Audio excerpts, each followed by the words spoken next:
자, 안녕하십니까. 건축 일반, 건축 환경 시간입니다. 아, 저번 시간까지 온열 환경 지표에 대해서 배웠었죠. 자, 오늘은 열의 이동에 대해서 배워보겠습니다. 자, 열의 이동 배우기 전에 지난 시간에 했던 걸 잠깐 짚고 넘어가겠습니다. 문제 하나만 풀고서 이번 시간 진행하겠습니다.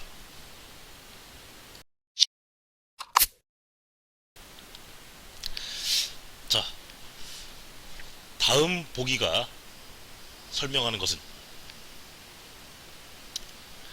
유효 온도에서는 복사열의 영향을 고려하지 않았으므로 이를 보완한 온열 환경 지표이다. 건구 온도 대신에 글로브 온도, 흑구 온도라고도 한다고 했죠. 를 사용하여 복사열에 대한 영향을 고려한 지표이다. 자, 잠깐 시간 주겠습니다. 풀어봅시다.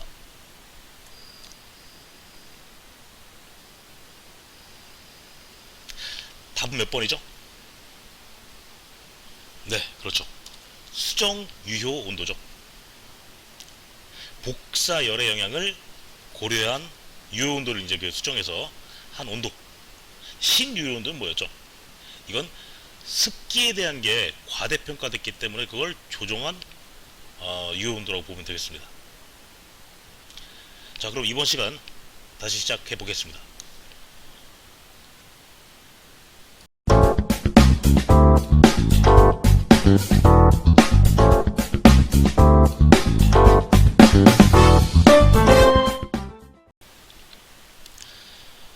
자, 이번 시간은 열의 이동에 대해서 공부를 해보겠습니다. 자, 열의 이동 형태는 크게 대류, 전도, 복사 이 세 가지의 형태로 이동을 합니다. 자, 그림을 보면 자, 냄비를 데울 때 불을 지펴가지고 데우는데 이 냄비 안에서 물 입자들이 돌고 있는 현상, 이게 대류가 되겠죠.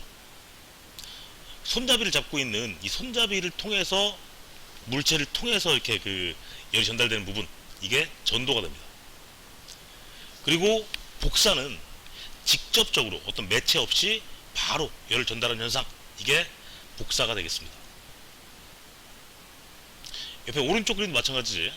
난로를 했을 때 이 난로의 면을 통해서, 즉 매체를 통해서 전달하는 것, 전도. 그리고 이 열기 때문에 공기가 순환하는 것, 대류. 난로의 불을 통해서 직접적으로 열을 전달하는 것, 여기다 손을 쬐면 따뜻해지지, 이런 것이 복사라고 보면 되겠습니다.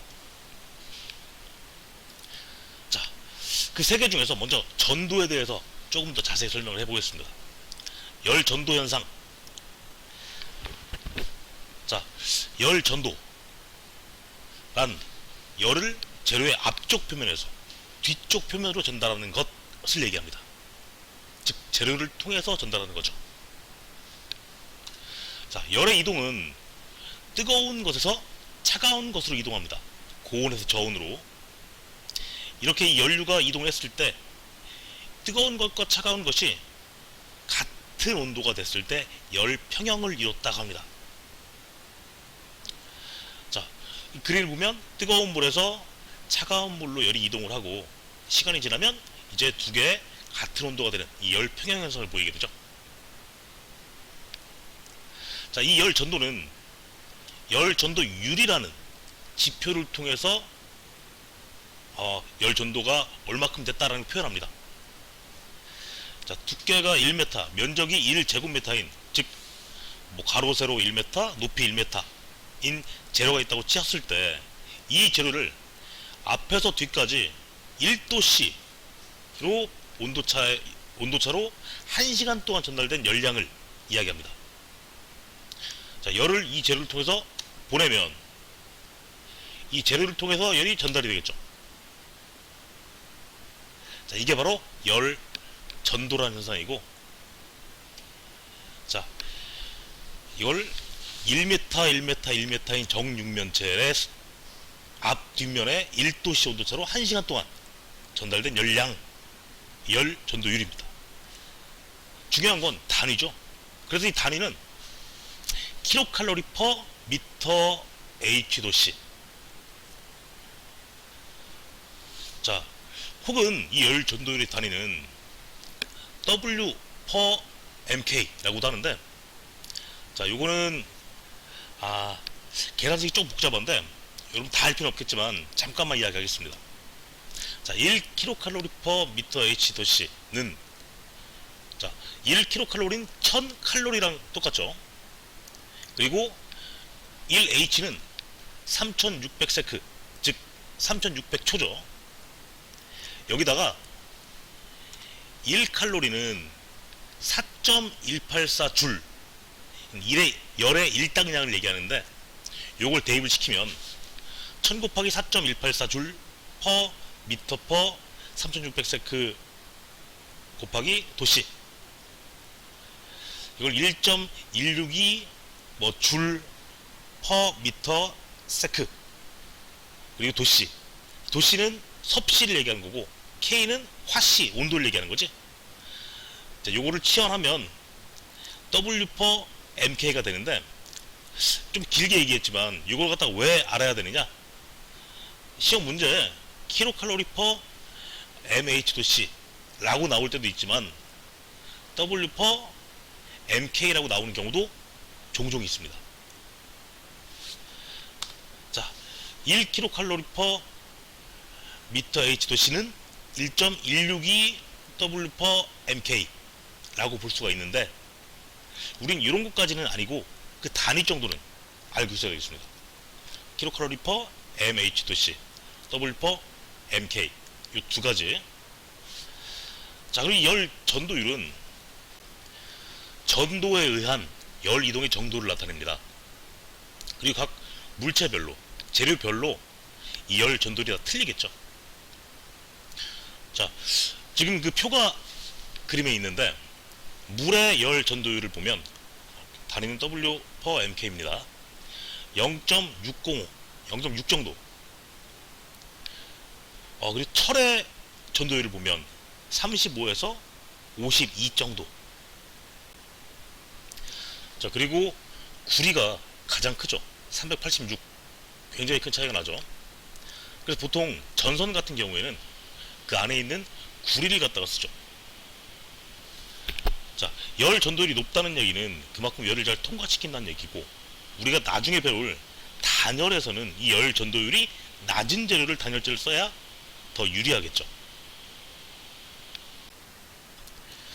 자, 우리가 많이 쓰는 재료, 뭐 콘크리트라든지 목재라든지 뭐 돌, 뭐 암석, 석회석이나 화강암, 철, 이런 것들을 잘 눈여겨 보시기 바라겠습니다. 콘크리트나 뭐 암석, 돌 이런 것들은 보통 1.3에서 1.9 사이가 많습니다. 뭐 석회석이나 화강암 좀 더 높기도 한데, 물 같은 경우에는 1이 안 되고, 철 한 30에서 50 정도, 구리 굉장히 크고, 유리도 0.3 정도밖에 안 되죠. 목재는 0.1, 0.16. 자, 요걸 왜 보느냐? 좀 이따 한번 풀어보겠습니다. 자, 그러면 문제 한번 풀어보겠습니다.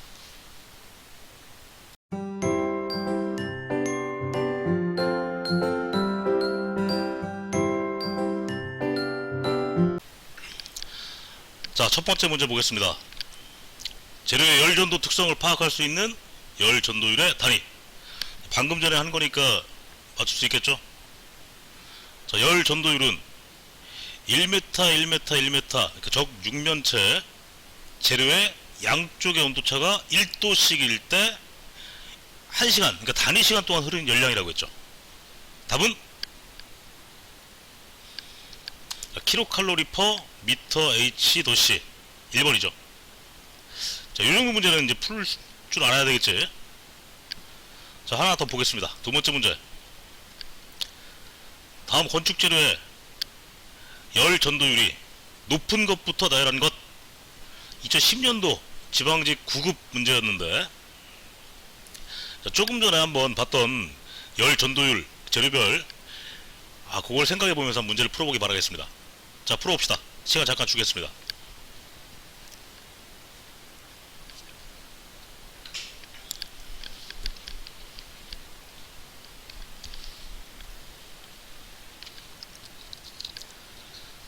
자, 답 나왔습니까? 일단 제일 높은 게 뭡니까? 전도율이. 원래 제일 높았던 거는 아까 구리였지, 구리. 근데 지금 구리 다음 높은 거는 여기서는 이 네 가지 중에서는 철이죠. 철이 35에서 52 정도 된다고 했죠, 전도율이. 자, 철이 제일 높으니까 3번과 4번 둘 중에 하나네, 답은. 그 다음에 높은 게 대리석, 석재입니다. 석재는 보통 1에서 5, 모든 석재가 그 사이에 있습니다. 자, 그러면 유리가 먼저냐 나무가 먼저냐? 자, 나무는 연한 목재가 0.12 정도, 단단한 밀도가 높은 목재가 0.16 정도입니다. 굉장히 낮지, 전도율이. 유리는 0.7 내외입니다. 좀 전에 했었는데 유리 섬유는 유리랑 또 다른 거지. 자, 답은 3번 라가 나다. 철, 대리석, 유리, 나무 순서가 되겠습니다.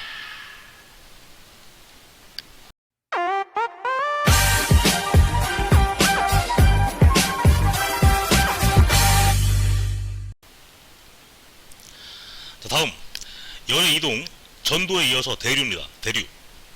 열을 받은 액체나 기체 상태의 입자가 직접 이동해서 열을 전달하는 것, 이게 바로 대류죠. 지금 그림에 보이는 것처럼 끓는 냄비 안에서 액체, 물이 이렇게 도는 것, 혹은 방 안에 있는 기류, 공기가 이렇게 도는 것, 이런 게 바로 대류가 되겠죠. 자, 그리고 세 번째, 복사입니다.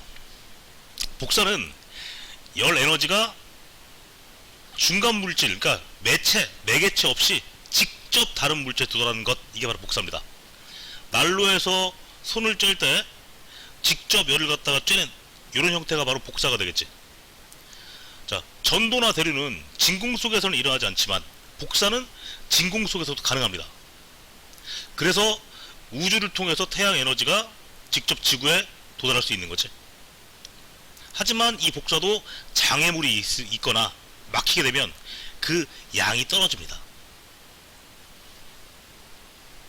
자, 지금까지 세 개 열의 이동 방법을 봤는데, 자, 이 세 가지의 그 열의 이동을 복합적으로 일어나는 열 관류 현상이라는 게 있습니다.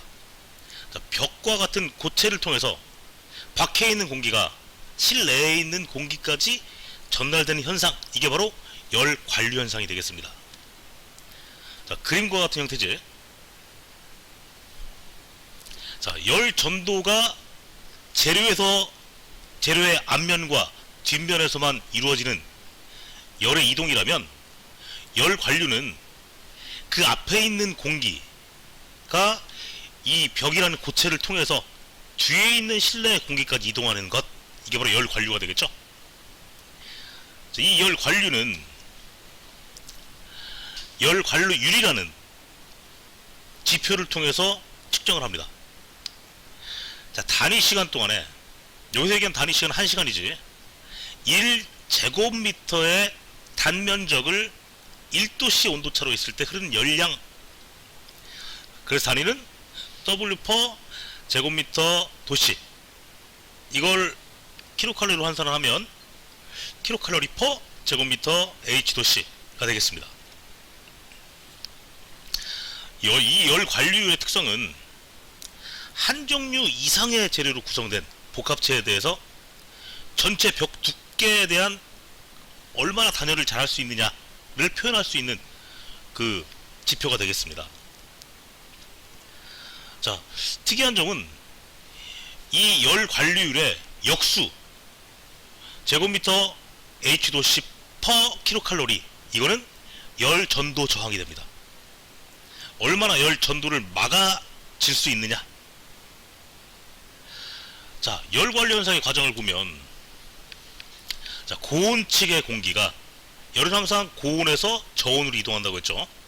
고온 측의 공기가 열 전달을 해서 벽체 자체에서 열 전도 현상을 통해서 다시 실내 측, 저온 측의 공기로 열 전달되는 것, 이게 바로 열 관류죠. 자, 그럼 이 열 관류에 대해서도 한번 문제를 보겠습니다.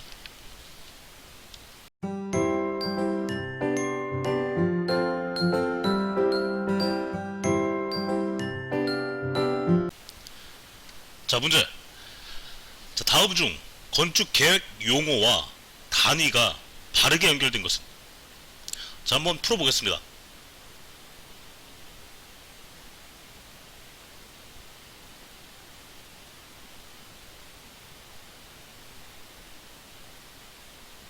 자, 방금 배웠던 거죠? 답은 2번 열 관리율 킬로칼로리 퍼 제곱미터 H도씨. 자, 광속이나 뭐 휘도는 아직 배우진 않았지만 요거는 빛 환경에서 나올 내용입니다. 자, 문제 하나 더 보겠습니다. 자, 열 환경에 대한 단위로 옳지 않은 것. 자, 우리가 이 중에서 배운 것은 세 개죠. 열 관리율, 열 전도율, 열 전도 저항. 아마 이 중에 답이 있을 것 같은데. 자, 한번 풀어보겠습니다.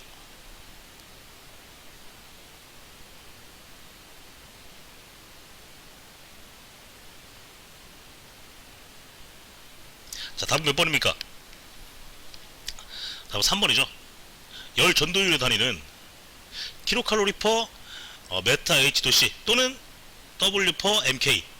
둘 중 하나가 돼야 되는데 지금 이게 둘 섞으면 안 되겠지. 자, 이런 문제들이 보통 공무원 시험 문제로 많이 나왔습니다. 이것도 2016년도 지방직 9급 문제죠.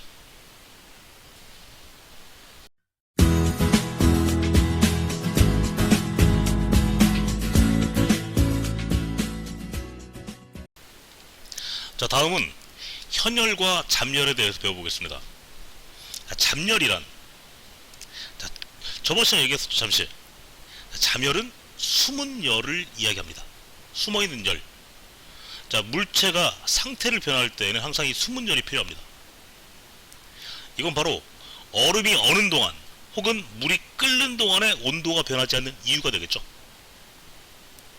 자, 그래프를 보면, 자, 현열은 기체나 액체나 고체 열이 전달을 통해서 온도 변화를 일으킨 열. 즉, 요 표에서 이런 부분이, 이 빨간색으로 이루어진 부분이 바로 현열이 되겠죠. 잠열은 상호간에서 상태만 변화만 되고, 뭐 기체에서 액체로 혹은 액체에서 기체로, 고체에서 액체로, 액체에서 고체로, 이런 식으로 상태 변화만 일으키는 열이 바로 잠열입니다. 바로 이 파란색 구간이 되겠죠. 자, 지금 맨 처음 빨간색, 얘는 물체가 고체에서 서로 이렇게 온도가 올라가는, 얼음에서 온도가 올라오는 형태가 되겠고, 그 다음 파란색 부분은 이 고체인 얼음 상태가 액체인 물로 변하는 과정이 되겠죠.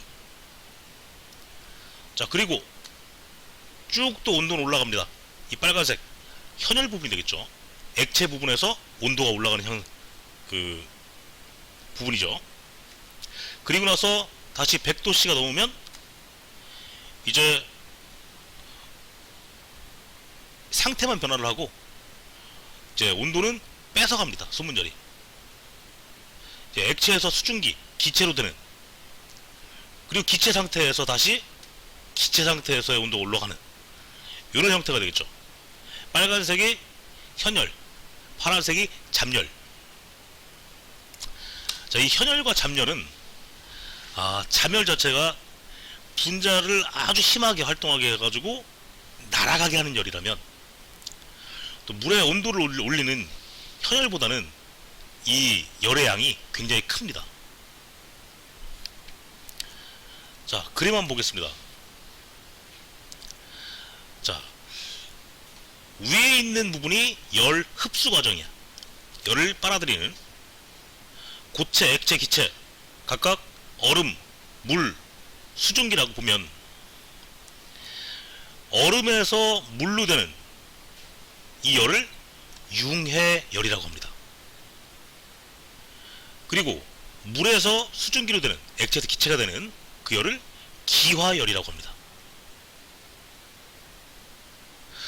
그리고 또 고체에서도 바로 기체로 올라갈 수가 있습니다. 이것을 승화열이라고 합니다. 이건 열을 흡수하는 과정이었고, 이번엔 열을 방출하는 과정. 자, 열의 방출하는 과정은 먼저 물이 얼음이 되는 냉동실에 딱 넣는 거지. 그걸 응고열이라고 합니다. 또 수증기가 물이 되는, 즉 기체가 액체가 되는 그 열을 액화열이라고 합니다. 또 아까처럼 고체에서 기체로 바로 변화가 됐듯이 기체에서도 고체로 바로 변화가 되는데 이걸 승화열이라고 합니다. 고체에서 기체, 기체에서 고체 똑같지? 자, 잠열의 예를 한번 보겠습니다. 눈 내린 날은 포근하다. 자, 눈이 내린 겨울은 포근하게 느껴지는데 이건 단순한 느낌이 아니라 공기 중에 수증기가 눈으로 변하면서 주위에 열을 방출하기 때문에 실제로 더 따뜻합니다. 사실이란 얘기죠. 수증기가 눈으로 변하면서 열을 방출하는 거죠. 자, 기체가 고체로 되면서 열을 방출한다. 이걸 무슨 열이라고? 승화열이라고 한다고 했죠.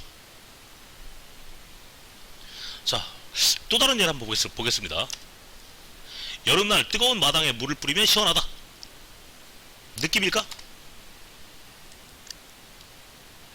이것도 느낌이 아니라 사실입니다.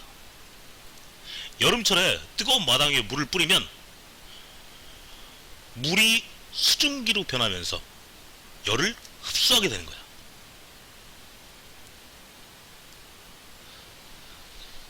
물이 마당에서 열을 빼앗아 가는 거죠. 자, 이렇게 기체에서 고체 혹은 고체에서 액체 이런 식으로 왔다 갔다 하는 상태를 변화시키는 열, 이게 바로 잠열이고, 잠열은 열을 빼앗아 가거나 혹은 열을 방출한다. 자, 지난번에도 했었는데 인체는 열기관이라고 했죠. 음식물을 섭취하면 산화작용을 통해서 에너지로 변화를 시키고 또 열을 생산해 가지고 체온을 유지합니다. 하루에 가벼운 작업을 하는 건강한 사람은 약 3000kcal의 열량이 필요합니다. 보통 일반 사람들이. 자, 육체를 노동할 때에는 열 생산이 증가하고 추운 겨울에도 열 생산은 증가됩니다. 그럼 인체가 열을 손실할 때도 있겠지? 생산할 때뿐만 아니라. 인체 열 손실은 보통 복사, 대류, 증발 이 세 가지의 과정을 통해서 열을 손실됩니다. 자, 인체 표면의 열 복사, 인체 주위 공기의 대류, 바람 같은 것들, 이런 건 현열이죠. 하지만 인체 표면에 있는 수분이 증발한다, 그러니까 땀이 증발한다, 혹은 호흡작용, 입을 통해서 그 수분이 증발한다, 수분이 이제 밖으로 기체가 된다, 이런 것들은 잠열이 되겠죠. 자, 인체에서 이 발산되는 열의 손실은 복사가 45%로 가장 크고, 직접 우리 그 몸에서 공기 중으로 발산되는 열, 대류, 바람이나 공기의 흐름 이런 것들 때문에 손실되는 열이 30%, 증발, 땀에 의한 증발 이런 것들이 약 25%가 됩니다. 복사, 대류, 증발의 순서야. 자, 잘 기억하시기 바랍니다. 자, 그럼 이것도 문제 한번 풀어보겠습니다.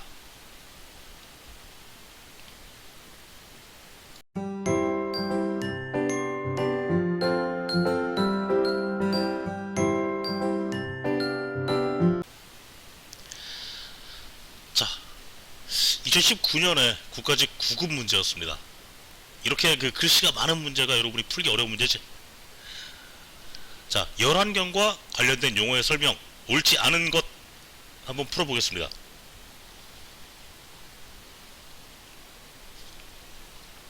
잠시 시간 드리겠습니다.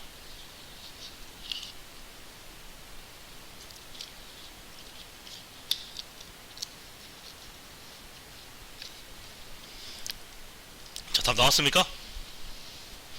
1번부터 볼까? 1번. 현열이란 물체의 상태 변화 없이 물체의 온도의 오르내림에 수반하여 출입하는 열이다. 맞죠? 물체가 상태 변화 없이 그 안에서 오르락내리락 하는 열, 현열. 2번. 잡열이란 물체의 증발, 응결, 융해 등의 상태 변화에 따라서 출입하는 열, 수문열이라고 했지. 맞죠? 3번. 열 관류율이란 열 관류에 의한 관류 열량의 개수로서 전열의 정도를 나타내는 데 사용되며 단위는 킬로칼로리 퍼 메터 H 도시다. 맞습니까? 뭔가 좀 이상하지? 지금 나온 킬로칼로리 퍼 메타 H 도시, 요거는 열 관류율이 아니라 열 전도율에 대한 단위죠. 열 관류율은 제곱메타가 들어갑니다. 제곱메타. 답은 3번이죠. 4번까지 읽어보겠습니다. 4번. 열규란 벽이나 바닥, 지붕 등의 건물 부위에 단열이 연속되지 않은 열 취약 부위를 통한 열의 이동을 말한다. 이거는 다음 시간에 배우겠지만 맞습니다. 답은 3번. 자, 오늘의 마지막 문제. 다음 중 인체 열 손실이 많은 것에서 적은 순으로 바르게 나열된 것. 이거 조금 전에 했던 거니까 알 수 있죠. 금방 나오겠네. 몇 번입니까? 복사열이 45% 정도, 대류가 30% 정도, 증발이 25% 정도. 답은 3번이죠.